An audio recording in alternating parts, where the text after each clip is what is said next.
Hi செல்லங்களா, எல்லாரும் எப்படி இருக்கீங்க? நல்லா இருக்கீங்களா செல்லங்களா? சரி வாங்க இந்த நாளுக்கு உண்டான கதைக்குள்ளார போயிடலாமா?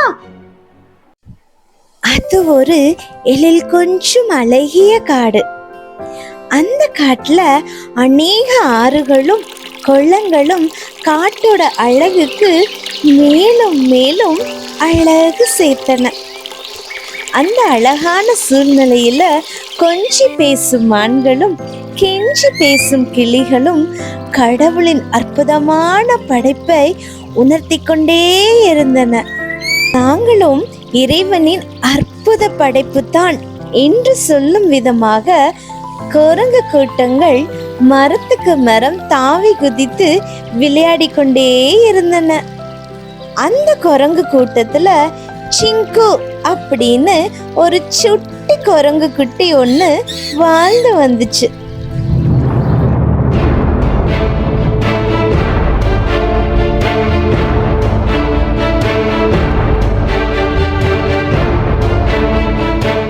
இந்த சிங்கு குட்டிக்கு ஒரு விபரீத ஆசை வந்துச்சு செல்லங்களா.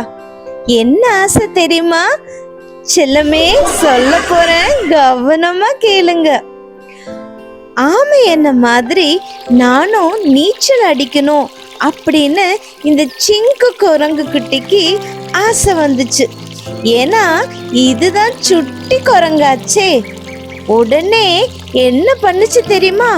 குளத்துல குதிச்சு நீந்துறதுக்கு முயற்சி பண்ணுச்சு.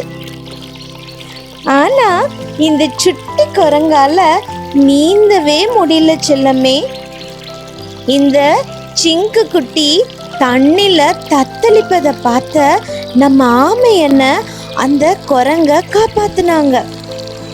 அப்போ இந்த சிங்கு குட்டி ஆமை அண்ணனை பார்த்து, ஆமை என்ன உங்களால மட்டும் எப்படி நல்லா நீந்த முடியுது அப்படின்னு கேட்டுச்சு. உடனே ஆமை அண்ணாவும் கடவுள் எனக்கு நீந்துறதுக்கு ஏற்ற விதமான ஓடு மற்றும் உடல் வாகு எனக்கு கொடுத்திருக்காருன்னு சொல்லுச்சு. உடனே சிங்கு குட்டியும் அப்போ நமக்கும் ஆமை அண்ணன் மாதிரி ஒரு ஓடு அமைப்பு இருந்தா நல்லா நீந்தலாம்னு நினைச்சிச்சு.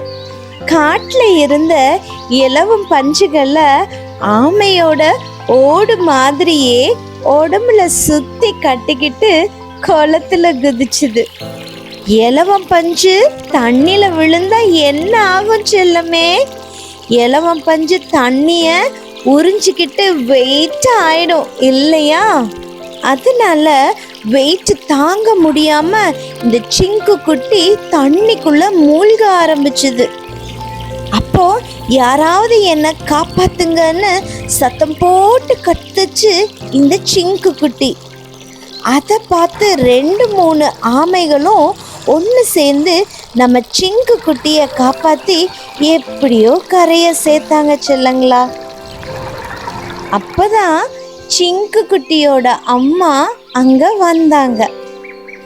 சிங்கு குட்டிய பார்த்து, சிங்கு சிங்கு, கடவுள் ஒவ்வொருத்தருக்கும் ஒவ்வொரு திறமைய கொடுத்திருக்காரு. ஆமை நல்லா நீந்துது, ஆனா அதனால மரம் விட்டு மரம் நம்மள மாதிரி தாவி தாவி விளையாட முடியுமா?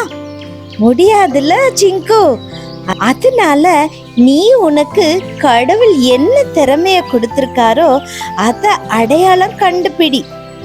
அந்த திறமைய மேலும் மேலும் வளர்த்து வாழ்க்கையில முன்னேறு அப்படின்னு சிங்குவோட அம்மா இந்த சிங்கு குட்டிக்கு அட்வைஸ் பண்ணுனாங்க செல்லமே. அன்பு செல்லமே, கதையை கேட்டீங்களா செல்லங்களா?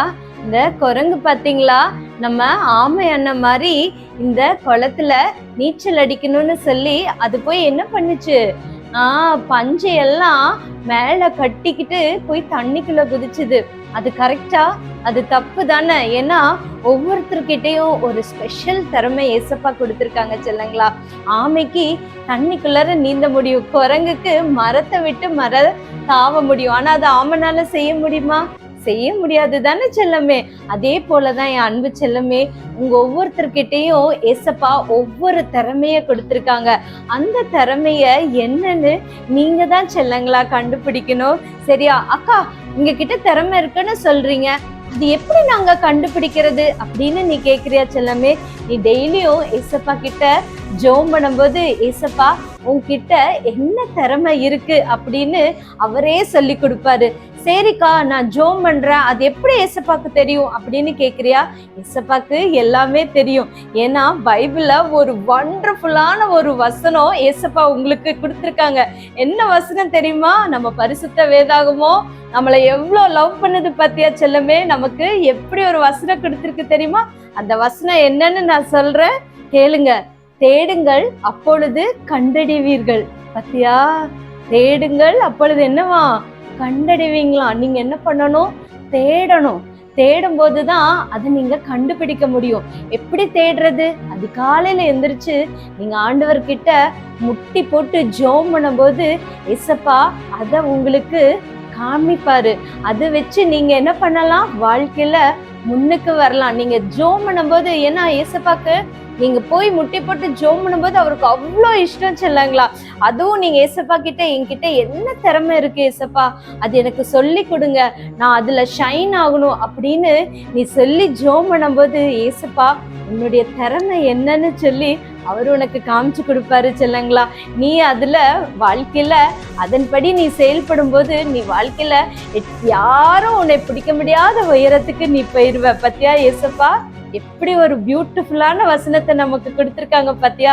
ஏசப்பாக்கு ரொம்ப தேங்க்ஸ் சொல்லி இருக்காங்களா. ஏன்னா ஏசப்பா நம்மள ரொம்ப லவ் பண்றாரு. நம்மள அளவுக்கு அதிகமா நேசிக்கிற ஒரே ஒரு உண்மையான தேவன் நம்மளுடைய இயேசுசாமி மட்டும்தான் செல்லுங்களா. அதனாலதான் ஏசப்பா எல்லா சந்தேகங்களுக்கும், நமக்கு இருதயத்துல என்னென்ன சந்தேகம் எழும்புதோ அத்தனை சந்தேகத்துக்கும் வேதத்துல பதில் இருக்கு. பத்தியா? இந்த வசனம் எவ்வளவு சூப்பரா இருக்குல்ல. அக்கா கூட சேர்ந்து இந்த வசனத்தை சொல்றியா செல்லமே? சொல்லுங்க பாப்போம். தேடுங்கள், அப்பொழுது கண்டடைவீர்கள். மறுபடியும் இருக்கா சொல்லுங்க. தேடுங்கள், அப்பொழுது கண்டடைவீர்கள்.